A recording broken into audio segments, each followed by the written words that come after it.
بسم اللہ الرحمن الرحیم۔ حضرت حذیفہ رضی اللہ تعالی عنہ نے فرمایا، دل چار قسم کے ہوتے ہیں۔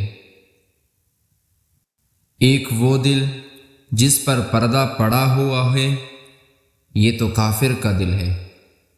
دوسرا دو منہ والا دل، یہ منافق کا دل ہے۔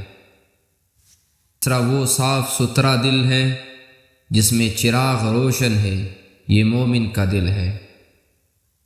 چوتھا وہ دل جس میں نفاق بھی ہے اور ایمان بھی۔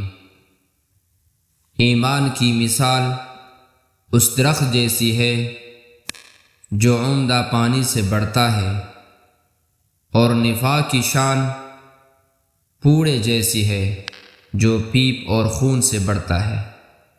ایمان اور نفاق میں جس کی صفت غالب آ جائے گی وہی غالب آ جائے گا۔